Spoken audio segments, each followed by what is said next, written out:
High above the clouds, where eternity begins, Zeus rules with thunder and light. Yet even the king of Olympus cannot silence the quiet whispers of destiny. One evening, as stars glittered across the sky, a strange melody drifted through the air. It was not sung by mortal lips, nor touched by divine hands. It was a song without origin, a haunting echo carried by the winds of time. The gods of Olympus paused, listening, as the tune wrapped itself around their hearts. Mortals too heard fragments in their dreams, a lullaby of wonder and unease. Some believed it was a blessing, others feared it as a warning, but all agreed this was no ordinary song. Within its notes lay the hidden threads of fate, older than Zeus himself. And so the question lingered in every heart, simple yet profound. Could destiny be changed, or was it woven beyond even the might of Zeus? Tonight, we follow the ruler of Olympus, seeking the truth behind the song of fate. High upon Mount Olympus, where clouds drift like silver veils, peace reigned for a moment. The gods moved through their halls, radiant in their endless brilliance, each devoted to their eternal tasks. Yet on this evening, a stillness settled across the heavens, as though the cosmos itself held its breath. Then, faintly at first, it came a sound no louder than the sigh of a breeze. It slipped between the marble columns of Olympus, soft and haunting, like a thread of eternity. It was music, yet not quite music. No mortal lips sang it, no divine hands played it. The melody seemed alive, rising and falling as though woven from the air itself.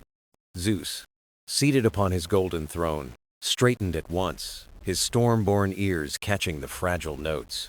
It was not Apollo's lyre, nor the harmonious singing of the muses. It was something older, stranger, delicate, seeping through the fabric of the world. Around him, the Olympians stirred, curiosity and unease reflected in their immortal eyes. Aphrodite lowered her gaze from her mirror. Hermes tilted his head. Even Ares fell silent. The song did not command silence. It invited it. Zeus's heart, resolute and immortal, felt an unfamiliar tremor as he listened. The fragile notes carried not beauty alone, but the weight of inevitability. They spoke of paths laid long before steps were taken. They whispered of endings sewn into beginnings. The air thickened with the sound, woven into trees, starlight, and mortal hearts far below. The gods could not say whether the song was outside them or within them. They only knew it was inescapable. Zeus rose from his throne, lightning stirring faintly in the skies beyond. "Do you hear it?" he asked, his voice breaking the spell of silence. None denied it. Athena's eyes narrowed in thought.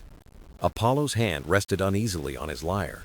Hera stood uneasy. "It is a song," Apollo murmured, his golden hair glinting in torchlight. "But it is no song of mine, nor of any muse I know.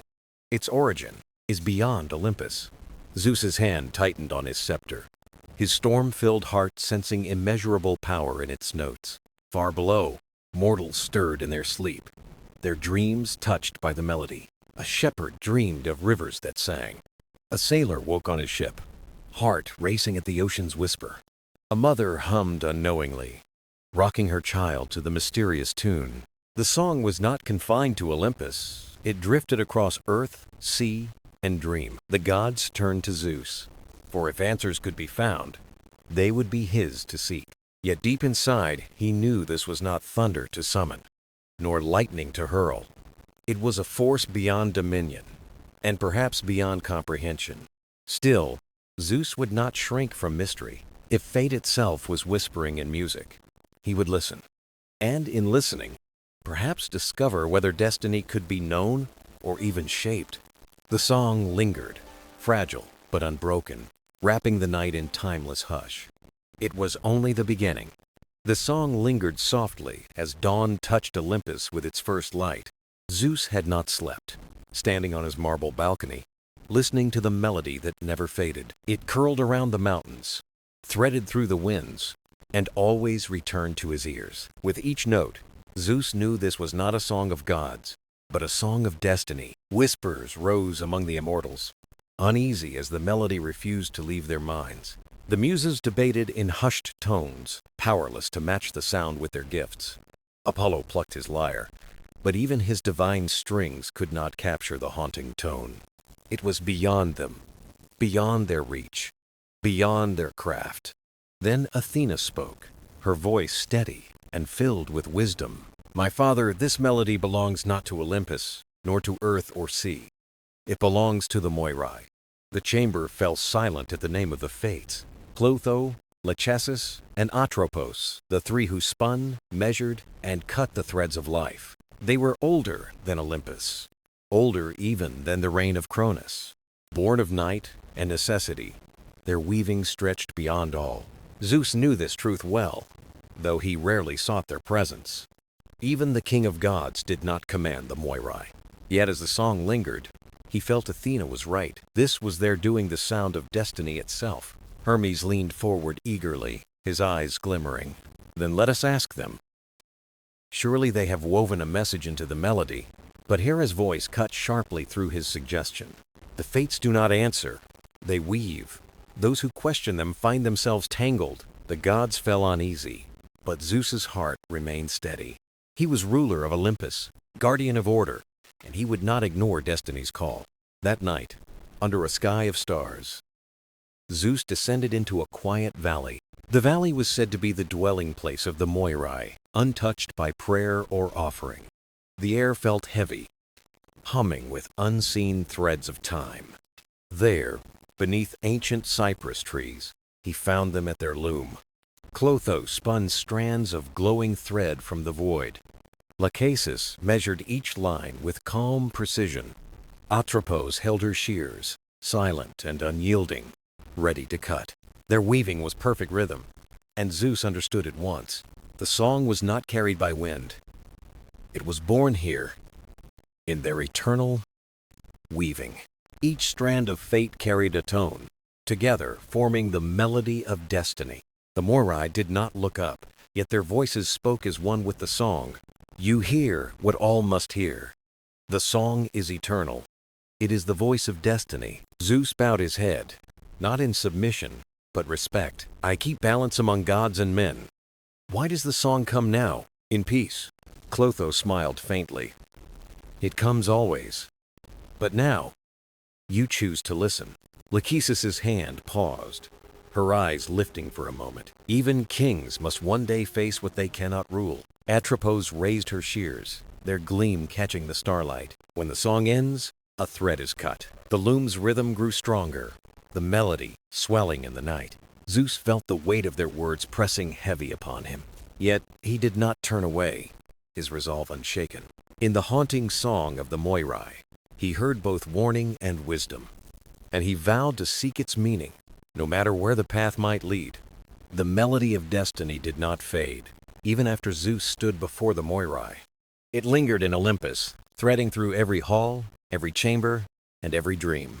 The gods had grown restless, wandering their palaces in silence, haunted by the tune. Whispers echoed in corners, uncertain whether to fear or to hope. Burdened with the Fates' words, Zeus called for a council in the Golden Hall. The summons rang across heaven like thunder, gathering all the gods together. When they assembled, the air grew heavy, charged with unspoken dread. The marble pillars gleamed, yet shadows clung to every corner. The melody hovered faintly between them.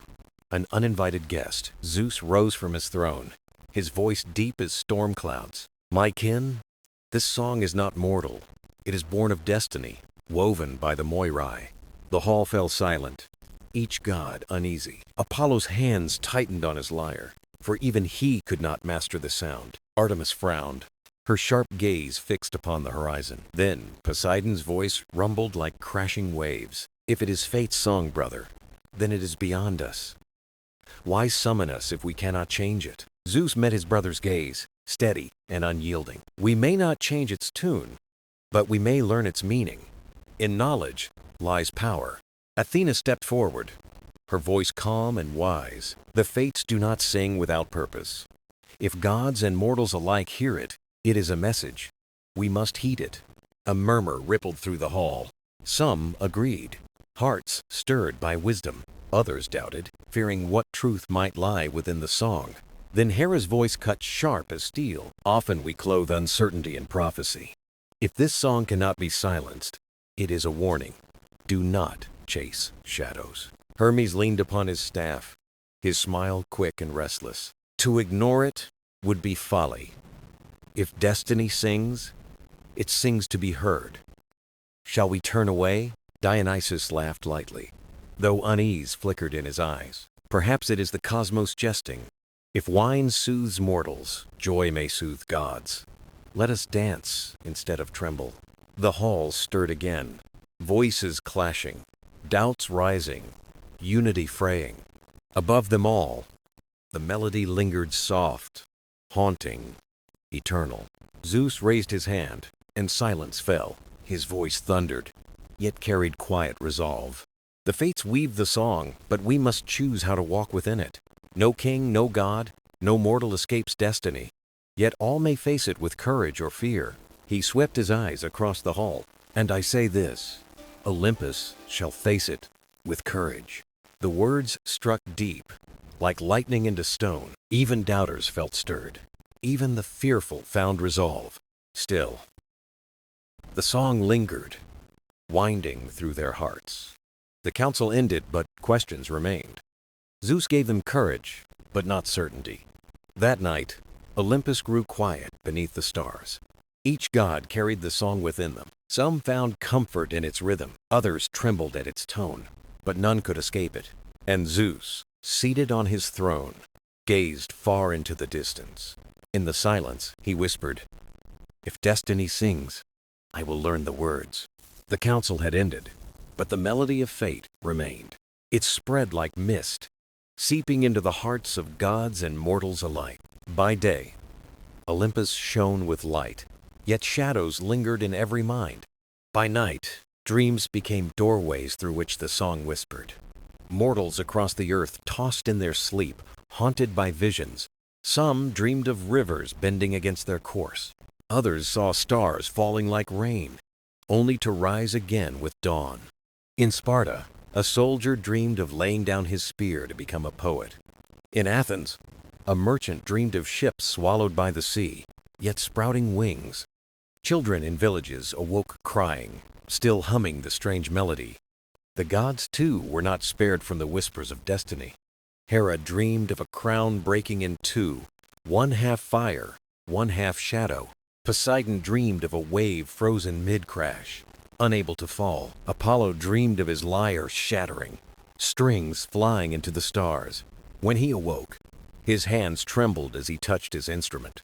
Zeus sat beneath the stars, pondering the visions in silence. The Moirai had spoken little, yet their weaving reached every dream. The song was no longer confined to Olympus. It shaped the world. One night, Hermes approached his father with quiet urgency. "Great Zeus, the melody moves faster than wings, swifter than speech. It binds mortals and gods alike. What does it seek?" Zeus's face darkened with thought, his words low and steady. "It seeks nothing. It reveals. The song is an answer, not a question." Athena joined them, her gaze sharp, her voice filled with reason. Dreams are the language of the deep. When all are touched, the meaning is urgent. The song may draw us to truths hidden beyond sight. Hermes tilted his head, curiosity burning in his eyes. "Then let us follow it. If it appears in dreams, it may appear in signs." Athena nodded, though caution edged her tone. To follow is wise, but to misread is perilous. Fate speaks, but never plainly. A soft wind stirred, carrying with it a low, familiar hum. Zeus lifted his gaze, his heart steady as thunder. If dreams are the canvas, the song is the paint. The picture will reveal itself in time. Far below, mortals gathered in temples, whispering of strange visions. Some prayed to the gods for answers, trembling in uncertainty.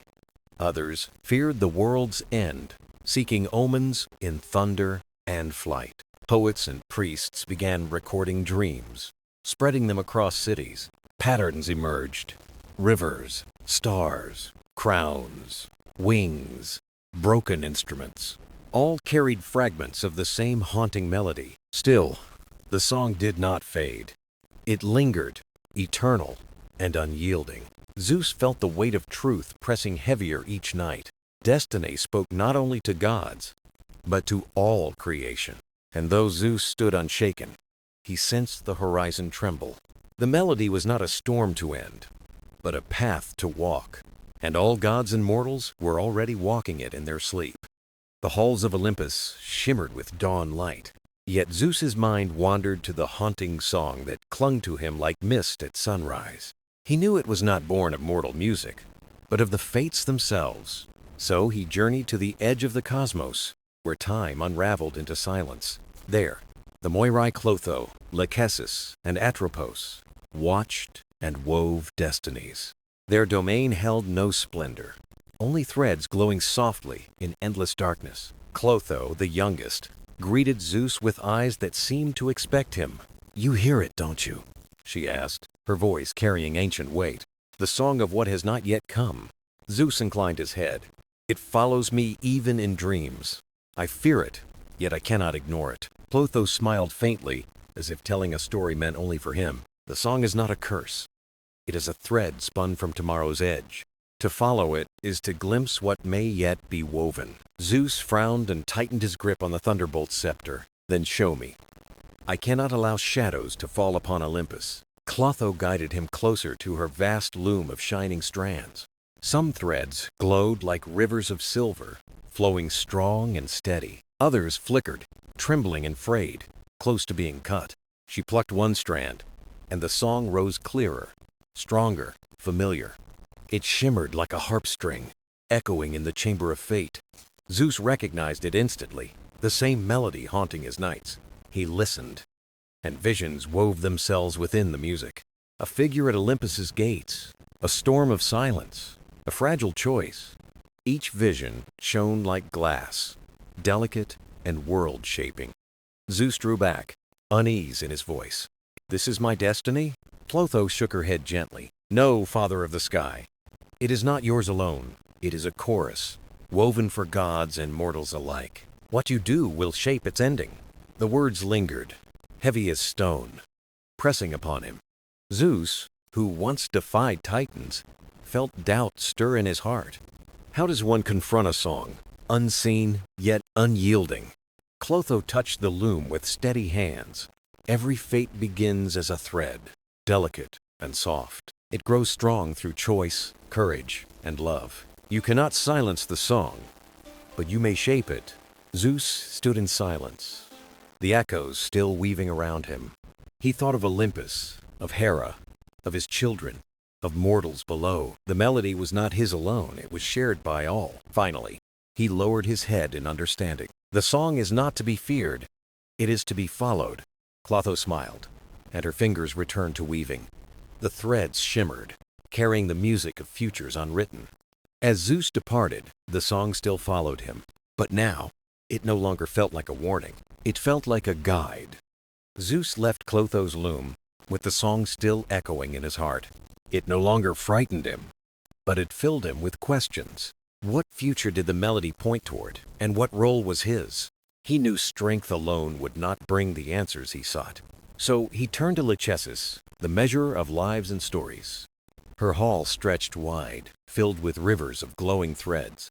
Each strand carried the journey of a soul, divine or mortal. Some shone smooth and bright, others tangled and heavy with struggle. At the center stood Lachesis, calm and unyielding, staff in hand. Her eyes reflected still waters, deep and impossible to read. "You have spoken with Clotho," she said without pausing her work. Zeus nodded. "She showed me the song of tomorrow's thread. I must know what it means." Lachesis studied him, her fingers steady upon the strands. "The song is not only tomorrow," she said. "It is the measure of all things. To understand it, you must see its shape." She beckoned him closer, showing endless threads alive with light. Some radiated brilliance, carrying the promise of unborn heroes. Others dimmed, burdened by choices not yet made. She touched a strand, and the song rose again, fuller now. In its vibration, Zeus felt stories hidden within the melody. He saw a child gazing at the horizon with hopeful eyes, a king laying down his crown, choosing peace instead of war. Gods gathered not in conflict, but in council, voices rising together. The song was more than fate, it was harmony woven from countless lives. All these threads shape the melody, Zeus whispered in awe. Lachesis nodded. Every choice strengthens or weakens the song. The measure is not mine alone. All who live beneath the sky draw it. Even you, Zeus, father of Olympus, are bound within it. The truth struck him deeply, humbling the Lord of Thunder. He who once defied Titans now felt the weight of harmony. Then, what should I do? He asked, voice heavy. Guide the song or surrender to it. Lachesis paused, resting her hand upon the staff. The song does not demand surrender nor domination. It asks for harmony.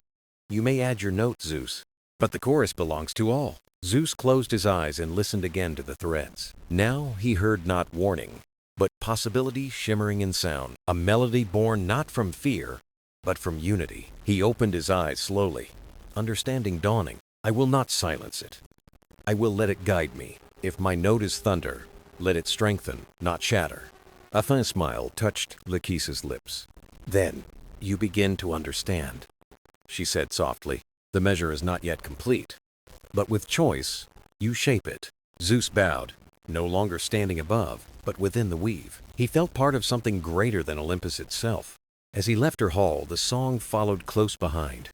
Now it carried mystery, but also purpose. And Zeus knew his journey was only beginning. The halls of Olympus were quiet when Zeus returned, but his thoughts churned like restless clouds. The song guided him still, though now its melody carried a sharper note, a whisper of finality. He knew he must face Atropos, eldest of the Moirai, the one who held the scissors of endings. Her domain lay at the farthest edge of time, where silence weighed heavier than air. Here, light seemed afraid to linger, and threads of life dimmed as they neared her touch. Atropos sat upon an ancient stone seat, immovable as destiny itself. In her hand gleamed the shears, sharp as truth, unyielding as silence. Her eyes, deep and somber, lifted as Zeus approached. You carry the song, she said, her voice heavy with countless farewells. Yes, Zeus replied. Clotho showed me beginnings. Lachesis showed me measure. You hold the end. Atropos studied him with a gaze, neither cruel nor kind. The song is not of one life or God, she said. It is the weaving of all. But all weaving must end. Her words fell like stone, and Zeus felt his heart tighten. If it ends in silence, he said, then all I built will turn to dust. Atropos raised a fading thread between her fingers. This strand once burned bright, she said. Now it frays. Its time draws near. Such is the truth of all things. Zeus's chest ached, yet he stood firm, unwilling to look away. Tell me, he asked, does the song lead only to endings? Atropos's eyes softened, though her hand remained steady on the shears. Every ending is a door, she said. What is cut here continues elsewhere. The song does not cease. It changes key. Zeus listened closely and felt a shift within him. It was not a hymn of destruction, but of transformation. What ended was not lost. It became the foundation of what followed. But what role is mine? He asked. If endings are certain, why do I stand against them? Atropos placed the thread back upon her lap. Your task is not to prevent endings, Zeus. It is to live so that when the shears fall, the song carries on strong. You cannot stop me, she said. Nor should you, but you can leave a melody that outlives your thunder. Zeus felt a quiet bloom in his chest, a stillness deeper than fear. If endings were certain, perhaps they were not to be feared. Perhaps they were part of the harmony itself. Atropos leaned forward, her voice softer now. Do not mistake inevitability for weakness, Father of the Sky. Power lies not in endlessness, but in what you give to your time. That is the note you leave behind. Zeus bowed his head, humbled. For once, thunder did not roll around him. Only the silence of acceptance remained. I see now, he said. The song is not mine to command. It is mine to join. Atropos nodded faintly and turned back to the glowing threads. Her shears gleamed once more, patient and eternal. Zeus stepped away, the song echoing still in his heart. Now, it was fuller, carrying Clotho's beginnings, Lachesis' measure, and Atropos' endings. It was whole, And as Zeus returned to the light of Olympus, he no longer feared the end. The Song of Fate was not a dirge, but a chorus. And his voice, thunderous, fleeting, eternal, would forever be part of it. The Song of Fate carried Zeus beyond Olympus into the realm of mortals. Here, the loom of the Moirai stretched wide, weaving countless human lives. Each thread shimmered with a hue, some bright as fire, others faint like ash. Zeus paused, awed by the vast tapestry before his eyes. It was not only gods who shaped destiny, but mortals too, through choice and courage. A golden thread pulsed with light, belonging to a poet whose words would outlast him. Another, steady and calm, belonged to a healer with gentle hands and quiet strength. The song whispered their stories, each note a choice, each chord a sacrifice. Zeus realized mortal lives, though brief, burned with unmatched intensity. Their fleeting time gave weight to their love, depth to their courage, power to their hope. Threads crossed and intertwined, binding lives together in unseen harmony. A farmer's harvest fed a soldier. A teacher's words sparked a leader's vision. No thread existed alone. All added meaning to the grand design. For the first time, Zeus felt reverence for mortal heroism. He had thought thunder shaped the world, but here, mortal will sang loudest. The song showed him threads frayed too soon. Lives ended before their promise bloomed. Pain stirred, but the melody reminded him even loss deepened the song. Broken threads inspired others to rise, to heal, to carry memory forward. Zeus closed his eyes, hearing laughter, sorrow, and whispered prayers. He heard sailors sing to the sea, mothers hum lullabies to children. Every sound merged into the eternal chorus of fate. Within it, he recognized his place among mortal voices. His thunder gave shelter, but their lives gave his reign meaning. Immortality was not greatness, it was the legacy left in others' threads. Mortals, though brief, left echoes stronger than even gods imagined. Zeus stood humbled at the loom of lives.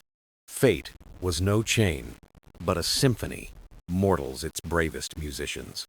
Their time was short, yet their song was fierce and enduring. The melody swelled, wrapping Zeus in harmony and truth. He stepped back, heavy with respect, lightened by understanding. Every prayer, every story, every dream became part of eternity. He rose toward Olympus, carrying this knowledge in silence. Below, the loom glowed brighter, mortal threads shimmering in defiance. Though each thread would one day be cut, its music would endure. All was woven forever into the Song of Fate. The Song of Fate carried Zeus once more into the sacred lands of Delphi. On the slopes of Mount Parnassus, the oracle had long been the bridge between gods and mortals. Smoke curled upward from the sacred fissure, carrying whispers of truths half veiled and half revealed. As Zeus approached, the air thickened with mystery and awe. The priestess swayed upon her tripod, as though moved by invisible hands. Her lips parted, and from her throat rose a low murmur, woven into the song itself. The melody bent and shaped itself into trembling words of prophecy. King of the sky, it intoned, hear the echo of prophecy. The threads of gods and mortals converge. What you do will shape not thunder alone, but the harmony of all. Zeus's chest tightened with the weight of these words. He had sought clarity, yet the prophecy pressed heavier upon him. Tell me, he asked softly, what role is mine in this chorus? Am I conductor, or am I note? The oracle's eyes gazed past him, far into eternity. Neither, she whispered. You are resonance. You carry power not by command, but by echo. As thunder follows lightning, so must your voice follow the song. Zeus frowned, unsettled by the thought of following rather than leading. He was accustomed to storms obeying his will. Yet the song itself seemed to agree with her words. Its tones wrapped him in both comfort and challenge. He listened deeper and heard within the melody the voices of mortals, prayers for justice, for rain, for mercy, laughter of children under bright skies, the relief of farmers at harvest, the silence of temples where offerings were given in trust. All these voices resonated within his thunder. He realized his role was not to drown the chorus with power, It was to amplify it, to give strength to their hopes. Thunder was not only force, it was an answer, an echo to what was already sung. The oracle leaned closer, her voice a secret carried by smoke. The fate of gods is bound to mortals more tightly than you know. Ignore them, and the song will falter. Honor them, and the song will endure. Her words sank deep into Zeus's heart. The threads of destiny were not woven alone. They were tied by divine and mortal lives together. He saw a vision within the rising smoke. A vast tapestry stretched beyond sight, threads glowing, woven into one great pattern. At its center pulsed a rhythm of balance, not domination. Even he was bound within it. The oracle's voice faded, her body falling into calm. The smoke thinned, but the song lingered, insistent and soft. Zeus bowed his head, not to her, but to the truth revealed. He had believed himself above mortals, yet prophecy showed him otherwise. His reign mattered only if it harmonized with their voices and dreams. As Zeus departed Delphi, the echoes followed him. The mountain winds carried the melody onward. It wove itself into trees, birds, and the earth's heartbeat. All was connected, and all was singing. Thunder within him was quieter now, but truer. He no longer sought to overpower the song of fate. He sought to join it, to let his resonance strengthen its harmony. And as he vanished into the horizon, one final truth lingered. The chorus of fate is eternal. Your place within it is not command, but echo. The journey of Zeus through the song of fate led him to the threshold of the Moirai. The fates, older than time, dwelled where light and shadow met.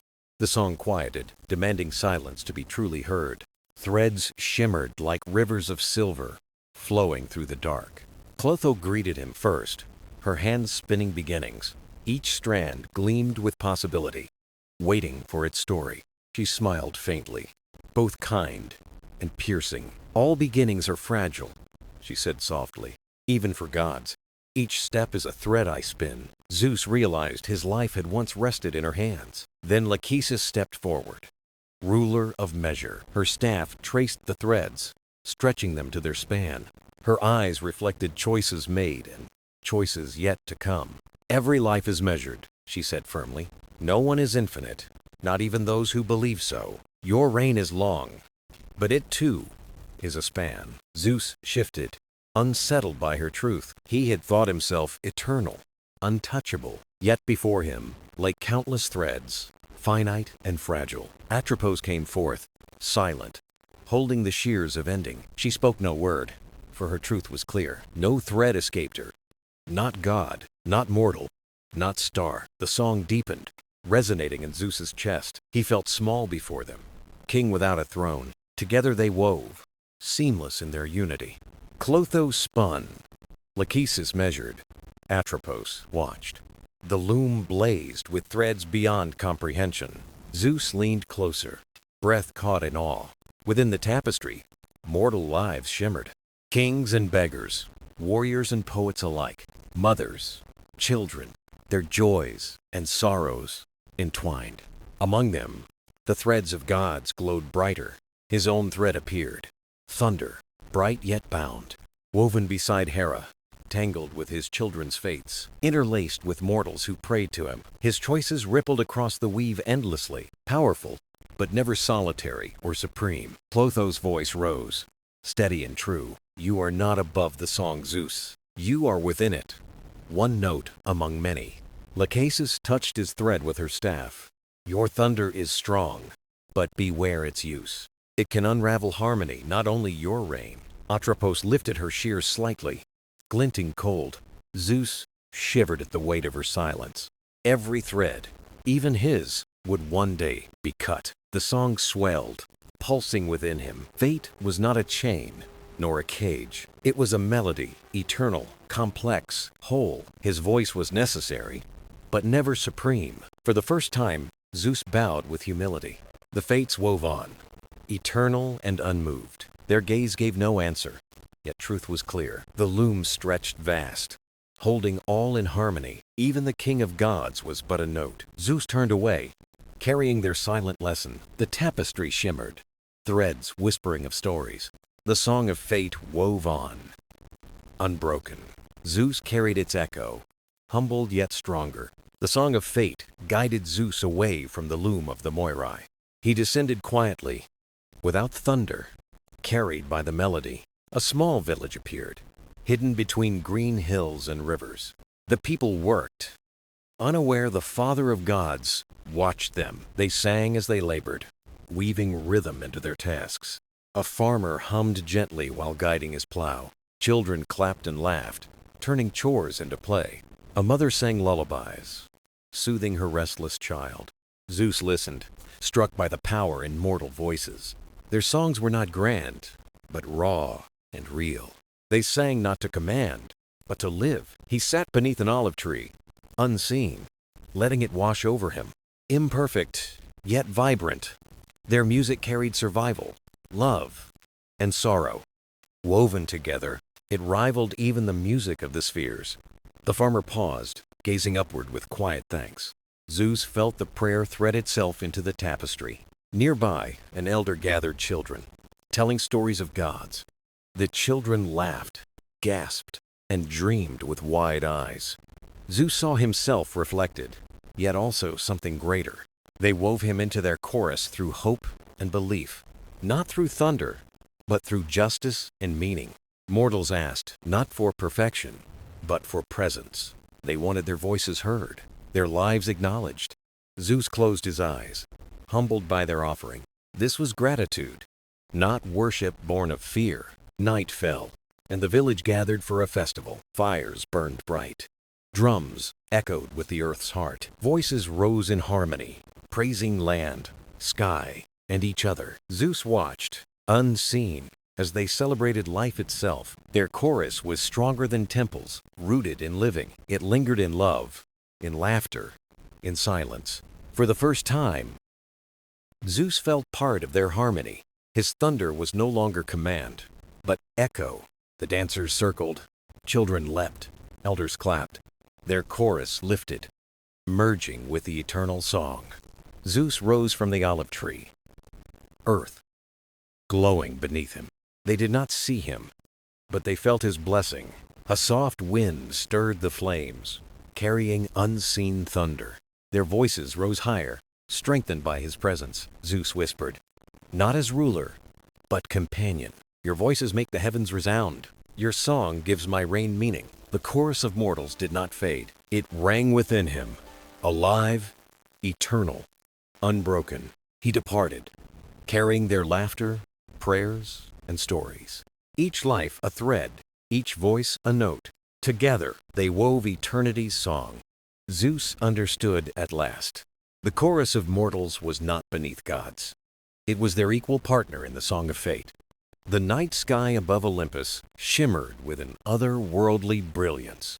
Each star glowed brighter, as though carrying whispers of stories too vast for mortal tongues. The constellations seemed to shift, weaving themselves into patterns unseen before. Zeus, seated upon his golden throne, looked up at the heavens in silence. For all his power, the stars had always eluded his control, belonging to destiny alone. Yet tonight, even Zeus could feel something stirring among them. The Muses gathered on Mount Helicon, their voices soft as dawn. They had sung of love, grief, triumph, and tragedy, but never had they felt such a call. The stars themselves seemed to hum, faintly at first, then stronger. It was as if they urged the daughters of Mnemosyne to join in harmony. Mortal poets woke from dreams filled with celestial music. A fisherman by the Aegean dropped his net, overcome by tears he could not explain. A young girl, in a distant village, lifted her eyes and hummed a tune she had never learned. Kings paused in their councils. Shepherds stilled their flocks. All turned. All listened. The song was everywhere. It was not made of words or notes as mortals knew them. It was a resonance, a vibration deep within the marrow of the world. It spoke of beginnings and endings, fragile yet powerful. It was the song of fate, alive in the stars. Zeus rose. His thunderbolt glimmered faintly, not in defiance, but in reverence. The god who had faced Titans now stood silent before the power of destiny. The fates themselves paused in their weaving at the eternal loom. Clotho, Lachesis, Atropos tilted their heads, listening to truths older than their craft. And in that silence, the song grew brighter.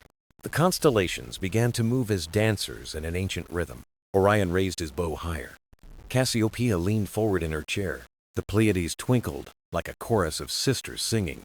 The Milky Way rippled like a river of sound. Mortals below fell to their knees, not in fear, but in wonder. They did not understand, but they felt it in their hearts. It was their laughter, their losses, their fleeting joys written in the stars. Then the muses lifted their voices, soft at first, like water trickling over stone, then stronger, like waves against a shore. Finally, their hymn soared, carrying the mortal world upward to the heavens. The harmony between earth and sky was complete. Zeus closed his eyes. For once, he only listened.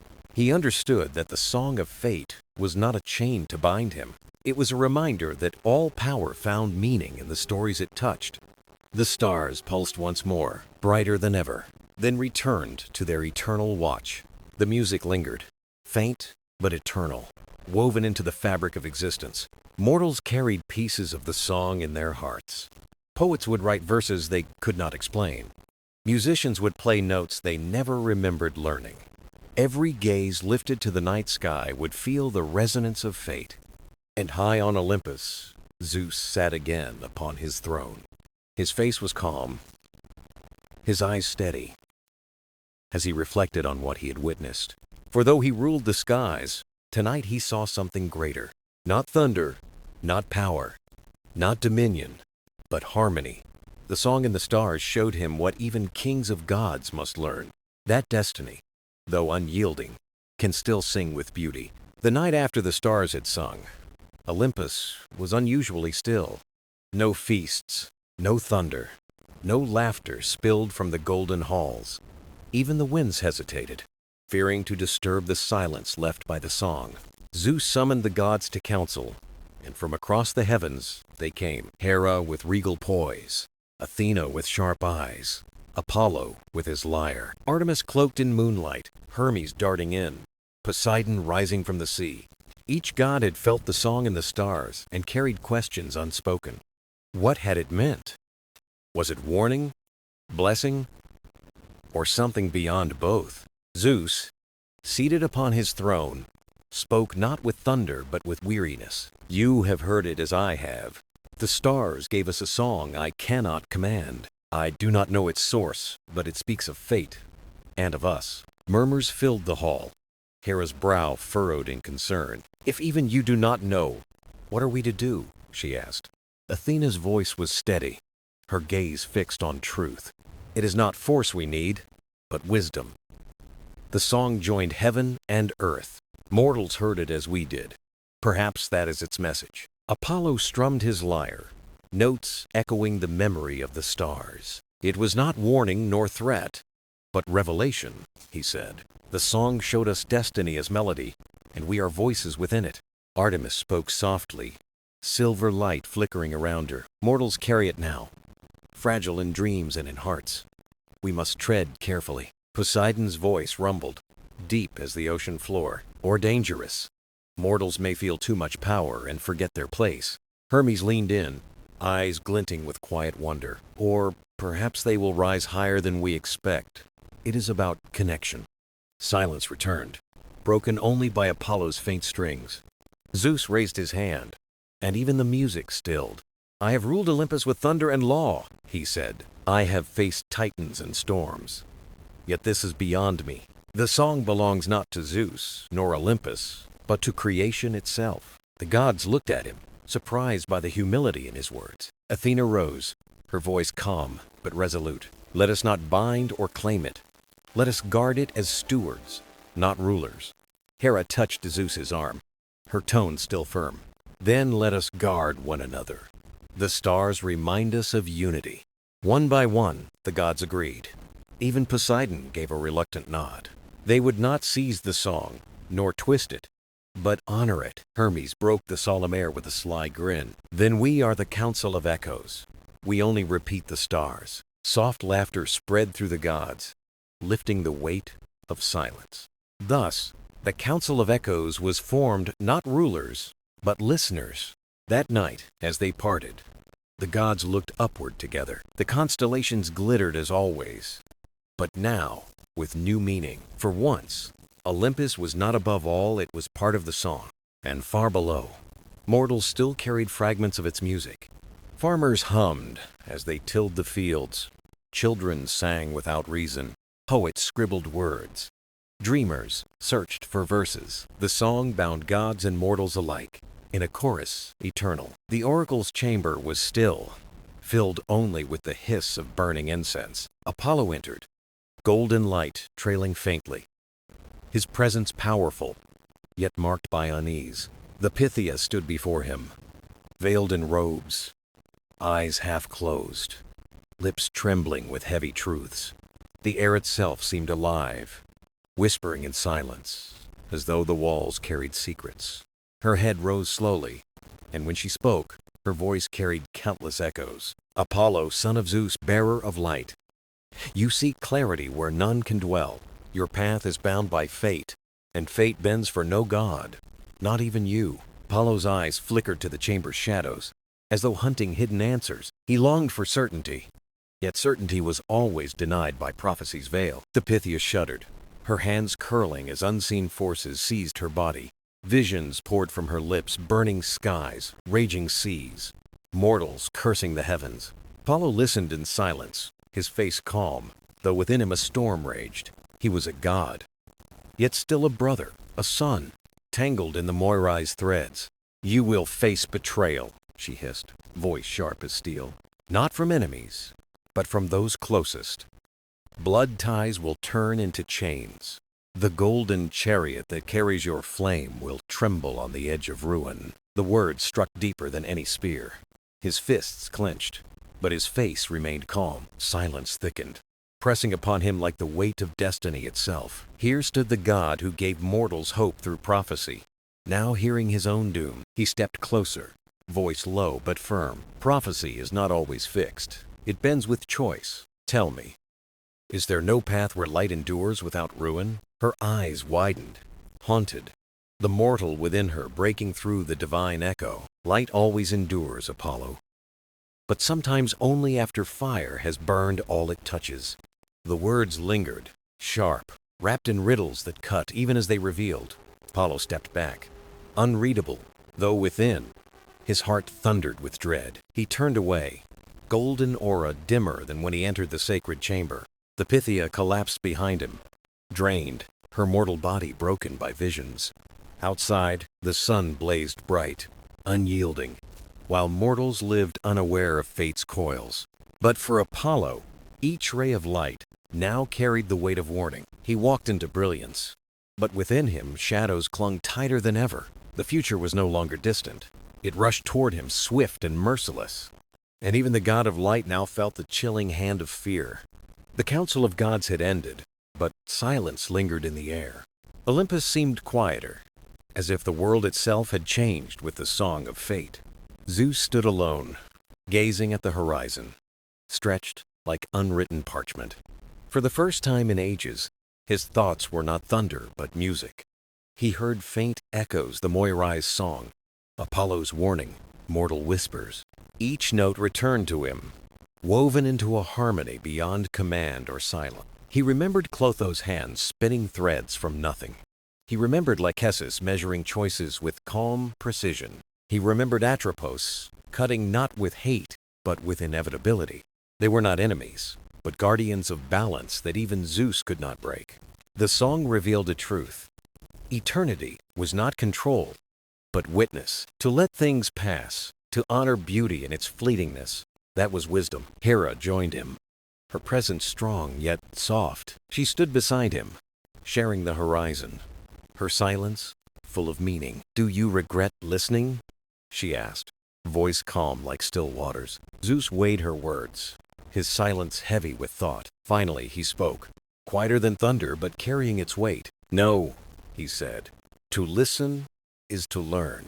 To learn is freedom, even when heavy. Hera studied him, her silence deep, yet filled with understanding. They had shared centuries of love, struggle, betrayal, and return. Now they stood as equals, two souls woven into the same song. Below Olympus, mortals tilled fields, sang, and told stories. They did not know their voices joined a divine chorus. In their unknowing, they lived freer than the gods themselves. Zeus watched them, his gaze softened with a new light. Mortals were no longer sparks fading, but notes in a grand composition. Without them, the song would be hollow and incomplete. Their laughter and sorrow gave the melody its shape. A wind stirred, carrying the scent of earth, sea, and mortal prayers. Zeus closed his eyes, letting it wash over him as music. He understood his place, not master of fate, not prisoner, but one voice in its eternal song, his thunder and answer. His reign was not to bind the song, but to guard it. The final note lingered in him, neither beginning nor end. It was the hum of existence, soft, eternal, unbroken. Zeus turned from the horizon to Olympus, carrying harmony, not fear. The song of fate played on, and he was content to belong.